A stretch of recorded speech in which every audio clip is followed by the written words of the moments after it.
Fala, gente, beleza? Vamos aqui para mais uma aula nossa, né? Aula 10. Já estamos chegando quase na metade, né, do nosso semestre. Nosso ano, quer dizer, né? Na aula de hoje a gente vai ver a parte de propriedades coligativas. Pai, que é uma matéria que não é muito importante, mas que ela ajuda a gente a entender outros fenômenos muito interessantes dentro da química, da física e até mesmo da biologia, tá? Coloquei de foto aqui os protestos de hoje. Tô gravando sábado, então hoje, lá no Rio. A gente vê aqui que é Candelária, lá no centro. Bom, passando aqui pra gente ver o que a gente vai ver na aula de hoje. É uma aula bem rapidinha, vai ser bem tranquila, então não precisa se preocupar tanto. Vai ver primeiro, né, relembrando um pouco algumas coisas. 4 slides para entrar de fato nas propriedades coligativas. Não se assustem com esses nomes estranhos, né? Crioscopia, ebullioscopia, tonoscopia, osmoscopia, porque você vai ver que esse iniciozinho do nome, né, já dá um indicativo do que ele é, tá? E aí no final meio que um bizu, né, meio que para ajudar vocês a entender e a responder as questões, porque não é uma matéria que cai tanto e quando cai é mais um aspecto teórico que a gente vai ver de analisar o que acontece com com o seu sistema, né? Então, assim, pode pular só para a parte do bizu, lembra o bizu e acabou. Não precisa fazer mais nada, tá? E aqui é uma foto bonitinha de um outro protesto de 2019, do Paulo Freire, né? Não sou professor, mas a gente finge, né? Ser professor e não lutar é uma contradição pedagógica, que tem que ter um aspecto político aí por trás. Não de ideologias, mas de luta. Enfim, começando aqui, relembrando, propriedades coligativas ela vai falar mais ou menos da interação entre o soluto e o solvente dentro de uma mistura, né? Então, não, dentro de uma solução, quer dizer, que é uma mistura. E aí, relembrando, né, a solução é uma mistura homogênea, pode ser sólido líquido, líquido líquido, às vezes até gás líquido, tá? Que é uma mistura, né? Você tem o soluto que está dissolvido, que ele está em menor quantidade, e o solvente, né, que é a parte que dissolve esse soluto, que ele está em maior quantidade, e geralmente é a água, tá? Um outro conceito que eu já passei para vocês, assim, mas de forma oral mesmo, é volatilidade ou volatibilidade, sei lá. Que ele vai dizer mais ou menos o caráter de ser volátil ou não de uma substância. E o que é ser volátil? Ser volátil é você ter essa capacidade de evaporar naturalmente. Então, um composto, quando ele é muito volátil, ele evapora muito, né? Então, geralmente, o ponto de ebulição dele é muito baixo. Porque, por exemplo, o álcool, ele é muito volátil. Você deixa ele em cima da mesa, dá 2 minutos, a mesa está seca. A água, por exemplo, se você deixa em cima da mesa, custa a secar, né? Então, a água é menos volátil do que o álcool, porque a água ela evapora menos do que o álcool. Porque a água tem um ponto de ebulição maior do que o álcool, tá? Então, assim, essa volatilidade a gente vai entender um pouco melhor quando eu for falar de pressão para vocês, né, na tonoscopia. Molaridade e molaridade foram duas concentrações que eu mostrei para vocês na aula passada. Molaridade é número de mols do soluto pela massa do solvente em quilos. Molaridade é a quantidade de mols do soluto pelo volume total. Beleza?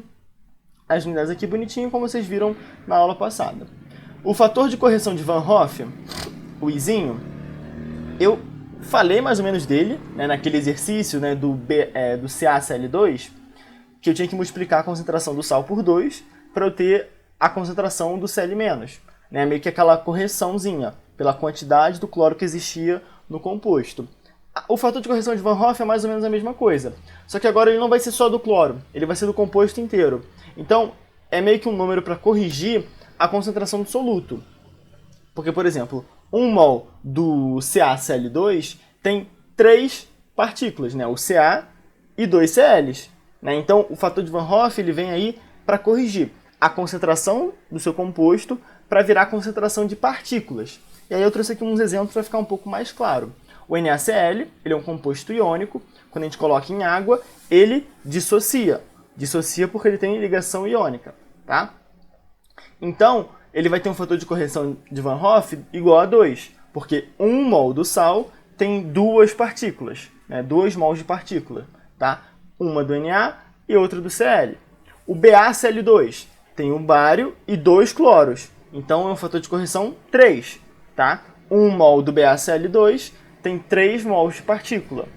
A glicose, que é o C6H12O6, você vai pensar, bom, vai ser um fator de correção gigante, né? Mas não. Por quê? A glicose é um composto um composto orgânico, que quando você coloca em água ele não dissocia, tá? Porque é uma propriedade dela. Ela não é um sal, ela não é uma base, ela não é nada disso. Então, na hora que você coloca em água, ela permanece todo mundo junto. Então, um mol de glicose é um mol de partículas, porque nada se separa.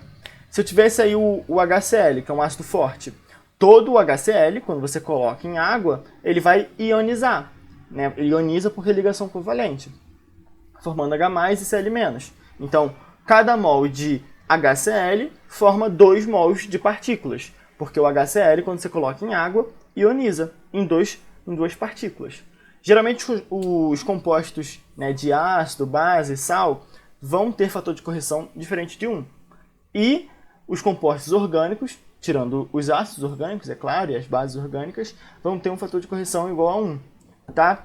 Ácido e base fraca, a gente considera 1, tá? Porque aí, se ele não é forte, ele não se dissocia por completo, ou não ioniza por completo. Mas a gente vai ver que esse fator de correção de Van Hoff, ele não acaba importando tanto pra gente. Por quê? Porque essa matéria que a gente vai ver na aula de hoje, ela não cai muito com conta. E o fator de correção, ele entra justamente na parte da conta. Então, meio que não interessa tanto pra gente. Ele pode interessar um pouco lá, porque algumas questões vão perguntar, tal solução, ela muda mais do que a outra? E aí você vai ter que ver, pô, tá na concentração igual e uma NaCl e outra BaCl2. O BaCl2 vai ter uma concentração de partículas muito maior do que a do NaCl, por causa do fator de correção, tá? Mas eu vou tratar direitinho nos próximos slides. Fração molar, eu não trouxe na aula passada, na parte de concentrações, porque não é uma concentração que aparece de fato. Mas a gente viu na aula de gases, na segunda aula de gases, sobre fração molar quando a gente falava da pressão, né? E a fração molar nada mais é do que uma concentração do mol do soluto pelo mol total. O X de Izinho é o número de mols do Izinho pelo número de mols total. Como é mol em cima e embaixo, não tem unidade. Beleza? Só que, para relembrar, vamos ver o que de fato é propriedade coligativa.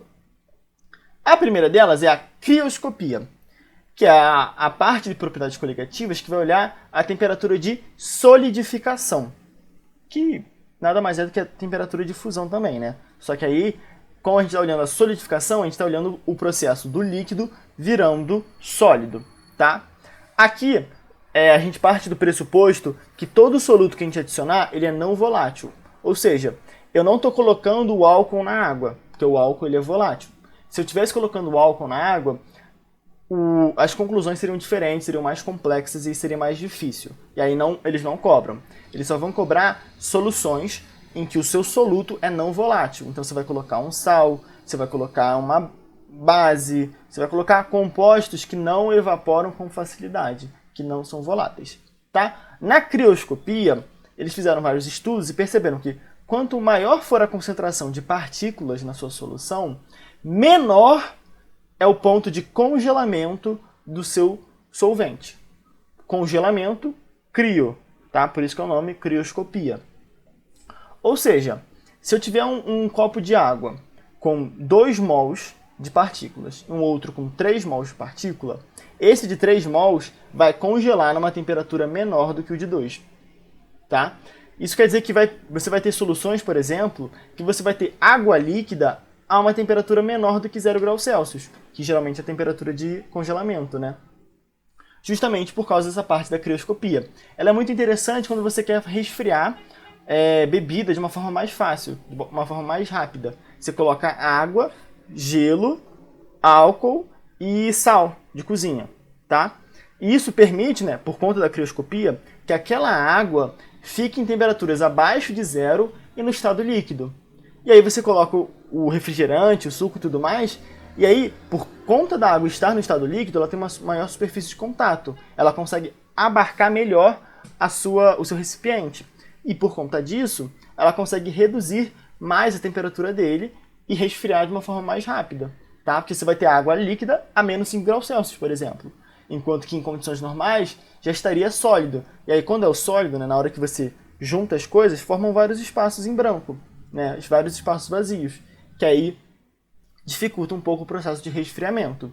Tá? E aí a parte importante de crioscopia é justamente saber isso.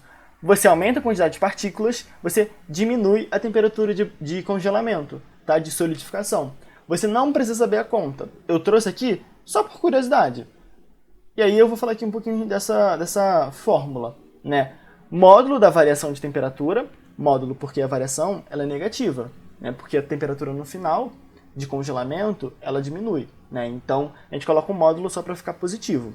Vai ser igual a uma constante vezes molalidade vezes o izinho. Molalidade é porque eles montaram essa equação dessa forma, utilizando esse tipo de concentração em específico, e o izinho ele aparece aí para que você não tenha a concentração do seu soluto normal. Você quer a concentração de partículas. Então, eu posso, por exemplo, ter 1 mol de glicose e 1 mol de NaCl. Por causa do NaCl ter um fator igual a 2, é como se tivesse 2 mols de partícula. Então, eu posso colocar a mesma quantidade de soluto, só que por conta do izinho, eles têm impactos diferentes. Então, a questão pode te dizer exatamente isso. Uma solução de 1 mol de glicose e 1 mol de NaCl, qual delas vai ter uma temperatura de congelamento menor da água? A do NaCl, porque se a concentração é a mesma e o izinho do NaCl é maior, a concentração de partículas do NaCl também será maior, tá? O que importa para você é justamente esse WI, né? Concentração vezes fator de correção. Se esse produto for maior, você vai ter um maior impacto na temperatura de solidificação. E em todas as outras questões a gente vai ver mais para frente. Tá bom? Então, é meio que você não precisa fazer a conta. Você olha e vê se a concentração vezes a quantidade de partículas, né, o izinho, vai ser maior, menor ou igual. Tá? Porque aí você vai conseguir, a partir disso, avaliar se aquilo vai ter uma temperatura de congelamento menor ou maior, né, de forma entre as soluções que ele te der. Tudo bem? Fica um pouco mais claro quando a gente faz os exercícios. Mas eles nunca pediram a conta, assim, para vocês. No máximo ele vai te apresentar a fórmula e vai justamente perguntar essa questão do WI, né? Que é a concentração de partículas. O W é de soluto e o Izinho corrige o soluto para virar partículas. Beleza? Em seguida, vocês vão ver porque eu coloquei aqui em negrito e maiúsculo. Temos a ebulioscopia. Ebulho, ebulição.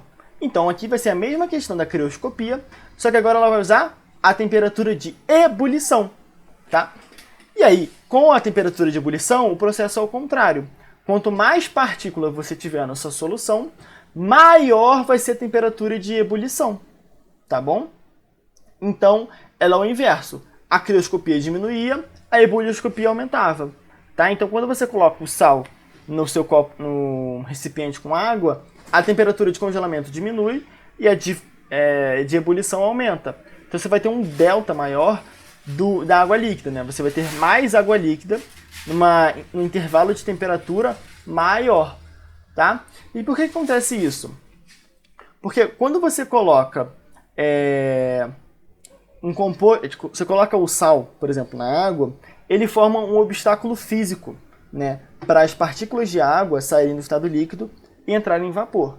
Porque o que é a temperatura de ebulição?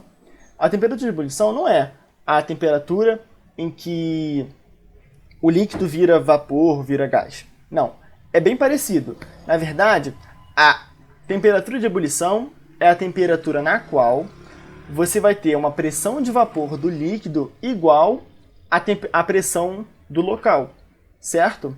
Porque aí, quando a pressão de vapor do líquido rompe, né, e se iguala com a pressão ambiente, ela permite que o líquido que estava líquido se torne vapor com maior facilidade, certo?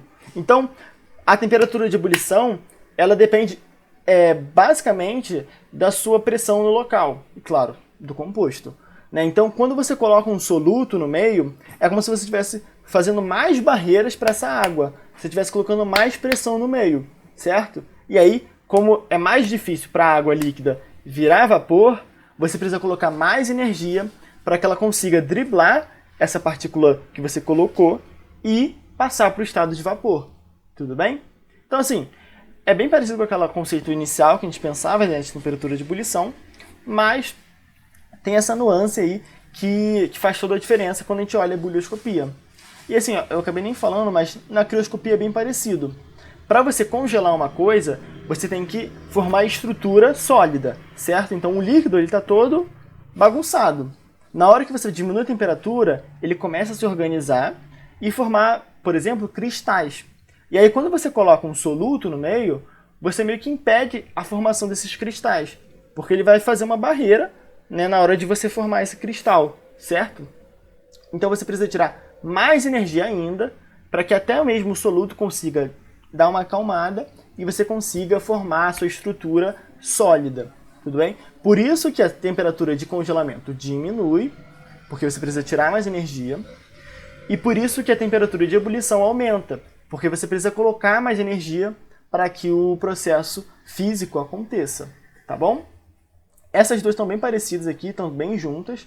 Você vê que a fórmula é igual, praticamente, né? Você só tirou o módulo daqui e colocou ebulioscopia onde tinha crioscopia, tá? Então, não tem que se preocupar, beleza? A mesma questão do WI, concentração de partículas, beleza? Esses são os dois primeiros. Os dois últimos vão vir agora, eles não têm nada muito a ver um com o outro, tá? A tonoscopia, esse nome inicial, tonos, vem de tonus, tá? Que eu coloquei aqui, entre parênteses, que é meio que a gente vê muito tônus muscular, né? Que é a capacidade de fazer força e tudo mais. Mas nesse contexto, ele se relaciona com pressão. Então, a tonoscopia ela vai olhar a pressão de vapor do seu solvente, né? Porque ele está líquido, em relação, né?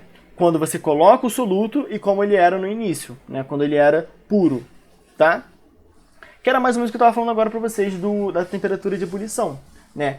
Aqui existe uma pressão de vapor da água. Ela está líquida, mas eu tenho uma pequena fração dela que está no estado de vapor. E esse estado de vapor, por estar no estado de vapor, exerce uma pressão. Isso é o que a gente chama de pressão de vapor, tá bom? Quando eu coloco soluto na minha solução, eu diminuo a minha pressão de vapor. Ou seja, mais partículas, menor é a minha pressão de vapor. Pensa comigo, é o raciocínio igual que a gente fez com a ebulioscopia. A água, no caso aqui, por exemplo, ela quer passar do estado líquido para o vapor. Se eu tenho um Cl- no meio, rondando, na hora que ela bate, na hora que ela vai tentar subir, ela vai bater nele.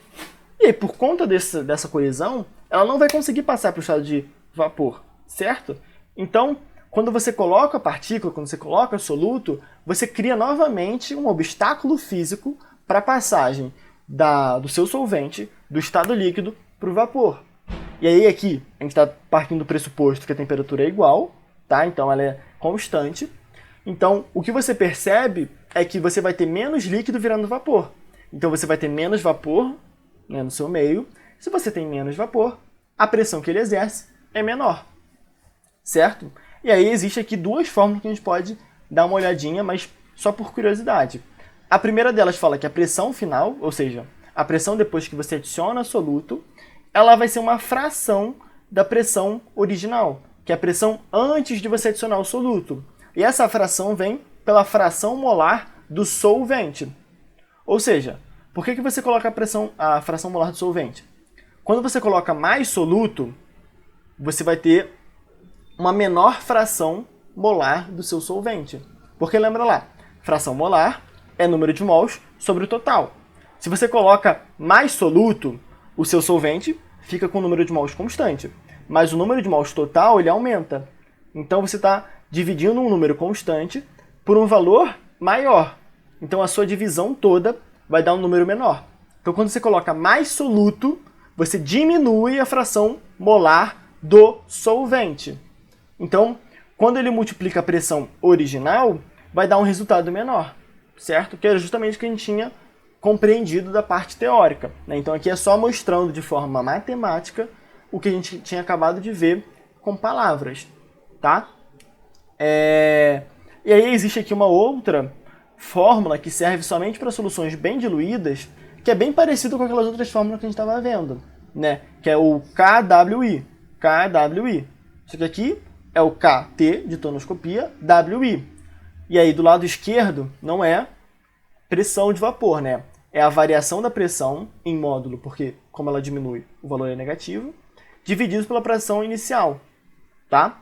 Então, é como se Não, é melhor não fazer nenhuma comparação, não. É só assim, variação da pressão de vapor sobre a pressão inicial, né, então sem o soluto, é igual ao kWi, basicamente. Tá? E aí, com isso aqui, a gente consegue chegar no mesmo resultado. Maior é a sua concentração de partículas, maior vai ser a sua variação de pressão. Como a gente sabe que a variação de pressão é negativa, você vai ter uma maior diminuição da pressão de vapor no final. Tá? Então pensa, colocou partícula, colocou soluto, você diminui a sua pressão de vapor. Tá bom? E chegando aqui na última propriedade coligativa, a gente tem o estudo da osmoscopia, tá? Osmoscopia, osmose. Eu não sei se vocês já viram isso em biologia. Eita, que deu uma travada aqui. Não sei se vocês já viram isso em biologia, mas osmose é um processo de transporte passivo de água, solvente, tá? Do meio menos concentrado para o meio mais concentrado. Tá? Na hora que ela faz esse transporte passivo, sem gasto energético, ela busca, né, equilibrar as concentrações. E aí tem toda aquela questão das células, do sangue, por exemplo, que aí ele bota a célula no meio isotônico, então a concentração é igual, a célula está bonitinha. No meio hipertônico, então o meio está tá muito concentrado, a água que estava na célula sai para o meio para tentar equilibrar, e aí a célula fica murchinha, tipo uma uva passa. E aí tem o meio hipotônico, que ele está numa concentração menor do que a hemácia. E aí o meio de fora, né, a água que está do meio, entra na água na célula e deixa ela bem inchada. E aí por causa disso tem várias questões de morte e tudo mais. É bem interessante. Vocês estão vendo aqui minha máquina cantar. Pronto. Então assim, osmose é esse transporte passivo da água do meio menos concentrado para o meio mais concentrado. Tá? Peraí, Juliana. Juliana aqui. Dá oi. E aí, quando ocorre essa osmose, também tem uma pressão relacionada, que é a pressão osmótica. Tá? Só que aqui a pressão osmótica ela é para parar esse processo de osmose. Então você vai pressionar o lado mais concentrado para que ele não receba essa água. Então você quer parar esse equilíbrio das concentrações, certo? E aí você precisa colocar essa pressão osmótica, tá? Se você colocar uma pressão acima desse valor, você vai conseguir fazer a osmose reversa, que é você forçar a passagem de água do meio mais concentrado para o meio menos concentrado, tá? E aí é reversa porque é o contrário do que seria naturalmente feito, tá? E aí é o que eu coloquei aqui nessa imagenzinha, que eu já vou entrar em detalhes, tá? Então, entendido o que é pressão osmótica, que é a pressão para você parar a osmose, a propriedade coligativa de osmoscopia, ela vai olhar justamente essa pressão osmótica. De forma que quanto mais soluto você coloca, quanto mais partícula você tiver na sua solução, maior essa pressão osmótica. Então você precisa botar uma pressão maior para você impedir essa osmose. Olha, isso faz sentido, né? Se você tem que a osmose ela é a passagem para poder equilibrar as concentrações, quanto maior for a diferença de concentração, mais forte é esse processo de osmose, né? Com mais gosto ele quer ser realizado. Então você precisa de uma força maior para poder impedi-lo, certo? Que aí no caso é a pressão osmótica, que tem uma fórmula idêntica ao PV-NRT. Aqui a gente tem o π, representando pressão, molaridade, constante dos gases, temperatura e o Izinho. Por que eu falei igual ao PV-NRT? Porque se eu passo o volume que multiplica a pressão para o outro lado, ele vai dividir o número de mols. Então vai ficar N sobre V. N sobre V é molaridade. Tá? Então a gente pode reescrever dessa fórmula. Tá? Então, nada mais é do que um PV-NRT multiplicado pelo Izinho, tá? Para corrigir e ficar com a concentração de partículas ao invés da concentração de soluto. Tá? Então vamos entrar aqui um pouquinho melhor na parte dessa osmose, que é bem interessante e vai aparecer muito para vocês na biologia. A gente tem aqui duas soluções, uma solução de menor concentração representada pelo colchete, a gente consegue ver porque tem menos bolinhas, e aqui do outro lado uma solução de maior concentração, a gente vê, né, tem mais bolinhas. Aqui no meio elas são separadas por uma membrana, essa membrana permite a passagem somente de água, tá? Ela é feita justamente para esses processos de osmose reversa e tudo mais. Porque se você quisesse só juntar as coisas, você juntava, acabou, não precisa nem se preocupar com membrana, né? Mas beleza, ela vai permitir a passagem somente de água. A água ela vai sair do menor, né, do meio de menor concentração, para o lado de maior concentração. Então ela vai passar para cá, vai fazer da esquerda para a direita, certo? E aí, como tem essa membraninha, você vai ver nitidamente os volumes estavam na mesma altura, o lado de menor concentração, como está perdendo água, diminui a altura, e o lado de maior concentração, como ele está recebendo a água, aumenta. Então você vê justamente esse movimento acontecer, certo? Né, que é justamente a água saindo do meio menos concentrado para o mais concentrado, para poder equilibrar as concentrações. E aí aqui ele colocou o quê? Um pino para fazer uma pressão. É literalmente você forçar a água. E na hora que você força essa água, você exerce uma pressão. Se ela for igual a determinado valor, ela impede esse processo de osmose. Então o movimento deixa de acontecer e ele fica aqui na mesma altura. A osmose não acontece. Isso é a situação em que você exerce uma pressão osmótica no lado de maior concentração. Se você colocar uma pressão maior do que esse valor, você vai ver o movimento inverso, que é a água passar do lado mais concentrado para o menos. Tá? E aí, como é um processo não natural, você precisa colocar energia. A osmose é natural, não envolve gasto energético, é um transporte passivo. Beleza? E aí, quanto mais soluto você tiver aqui, mais força você precisa ter para impedir a passagem de água na osmose. Né? Faz sentido, né? Porque você tem mais diferença, uma maior diferença de concentração, então essa vontade de fazer osmose é maior. Tá? Mas o que vocês precisam saber de fato? É o que está aqui nesse slide. É o você. É a maior dica para a propriedade coligativa. Por quê? Olha só. O V representa vapor, então pressão de vapor, tonoscopia. O O, osmose, osmoscopia, pressão osmótica. C, crioscopia, congelamento, temperatura de congelamento. E o E, ebulição, né? Ebulioscopia e tudo mais. O V é como se ele fosse uma seta para baixo, né? Esse Vzinho lá para baixo.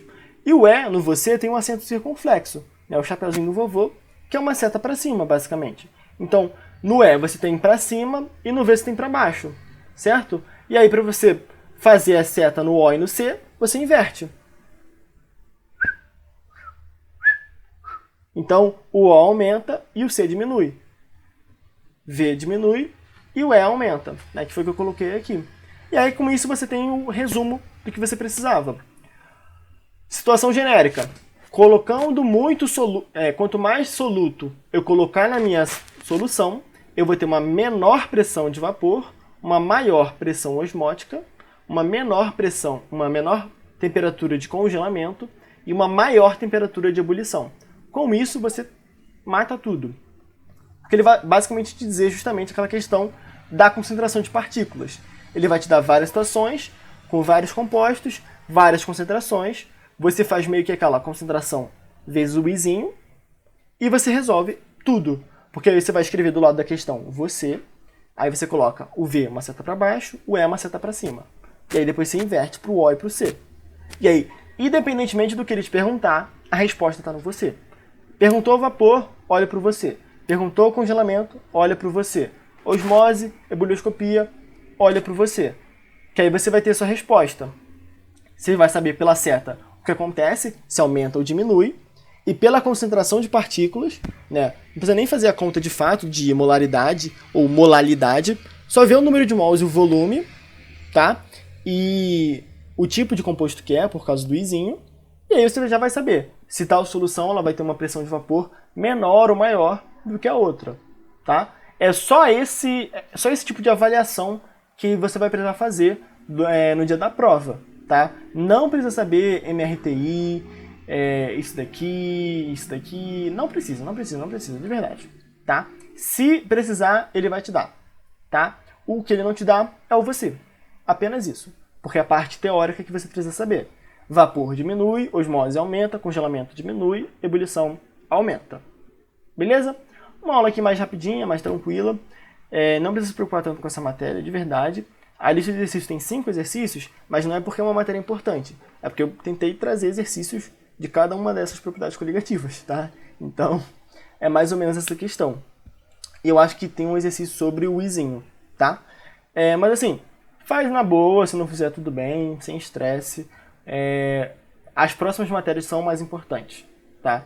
Então, agora a gente vai entrar numa bateria, até o final do ano, da tríade Master de Físico-Química, que é cinética, que a gente vai ver esse semestre, e o segundo semestre ele vai ser dedicado única e exclusivamente para equilíbrio e eletroquímica. Que a gente vai trabalhar somente essas duas matérias ao longo do segundo semestre. É claro que cada uma com suas especificidades, então a gente vai ter, sei lá, umas 4 aulas de equilíbrio, umas 4 aulas de eletroquímica, porque tem várias nuances dentro dessas matérias, tá? Então, assim, vamos descansar, vamos dar aquela respirada, porque daqui pra frente a gente vai trabalhar conceitos bem mais importantes, tá? Então, é isso, gente. Bons estudos, boa semana e tamo junto, gente. Valeu!